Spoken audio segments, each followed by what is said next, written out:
Okay, so I've been liquidating stock because sales have been slow, and by that I mean lowering my prices quite a lot to get stuff out the door, get cash in so that we can pay for bills, redeploy the money elsewhere.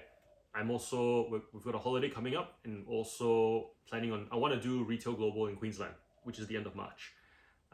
Hoping to connect with a lot of people over there, make some meaningful connections as far as YouTube reselling, and also at the same time get answers for you guys. So have a think about what you'd like me to ask when I'm there.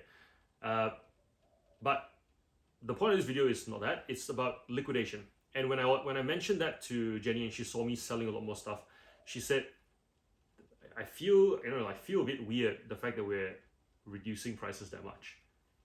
And it got me thinking about why I wasn't feeling so weird. I mean, sure, there's a bit of a stress to try and get money quickly, but at the same time, we can, and we have been. So I'm going to talk about a concept with you guys that I hope will help you shape how you view your activities. For the most part, as retailers, for the most part, as resellers, we live above retail. We do. Um, very few of us actually sell items at retail. The reason we are on eBay is because people can't go to retailers, and therefore they come to us as resellers on eBay to get items that they can't get in the shop, or at least items that they perceive they cannot get in the shop. The difference being, there are items that no longer get made, and so those are items that you cannot get in the shop. Then there are items that are limited in quantity, and you happen to pick up a pair of sneakers or a special edition, whatever, and the person in another part of the world goes to their local shop and it's not there in stock, they buy it from you because it's a perceived lack of stock. Okay, well, that's above retail. Traditionally speaking, most businesses go from retail, where they make maximum profit, to sale, where they still make some profit, maybe a break even depending on how the business is run. And then there's clearance, where they hope to break even, maybe make a small loss to just get the items out the door so that they can replenish stock to get that retail profit again. And then there's liquidation, which is literally a loss-making activity to just move the items along, get more money back to keep the business running, get some fuel to keep the business running. And when you think about clothing shops, when you think about sportswear, you think about like food, most businesses go through that cycle of retail all the way to liquidation every few months. If it's food, every week. So when I was thinking about this month of me just liquidating stock, it's hardly even liquidation. It's just less profit, but still above retail. And I was saying to Jenny that I'm not panicking because I know that these items used to sell at retail and they sell at sale. And for some of us resellers, we pick it up at sale and then we put it back up above retail again because of that scarcity element. And so when you have to lower your prices dramatically to move items out the door to get money back into the business, we don't have to freak out the way a traditional business that starts at retail, heading through sale, clearance, and liquidation freaks out. Because those are really like bad margins. If you're buying really well, but you're able to sell above retail, there's a lot of room to move.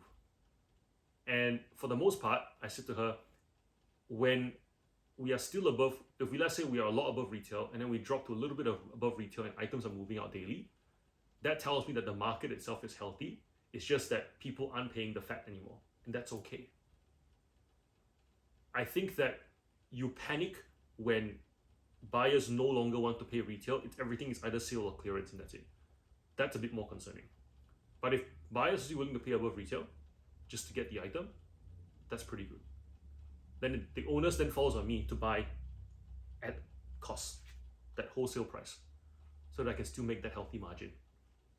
And yeah, so I'm not sure if any of you guys have thought of it this way before. It definitely made a lot of sense to me. And oftentimes I don't even think about these things unless I'm forced to explain it to Jenny, because she doesn't run a business, and oftentimes she says to me, I feel like I need to go to a business course to talk to you. And it's not her fault. She works in a job, she works in health. So having to come up with an analogy to explain so that we're both on the same page. And that's something that I think a lot of us have to do, and a lot of us, I guess, get to do. Right? We're in partnerships with other people that we do life with. be it your husband, wife, boyfriend, girlfriend, brother, sister, parents, people who support us, people whom we support, people whom we coexist with. And so being able to have a framework to explain why you're not freaking out or sharing the stress, because I think that's the thing. Like, someone will go, this is stressing me out, how are we going to get by? And you go, yeah, we'll make it.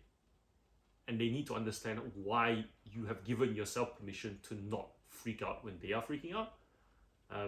And it's easy for someone to then say you don't care. When you do care, you just understand things a little bit differently. And so I hope that this analogy, this framework helps you to be able to explain it to your partner as well.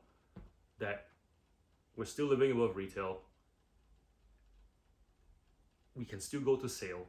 If above retail things are selling at this rate, it will definitely sell at this rate. And we've still got a way to go before we get to actual liquidation.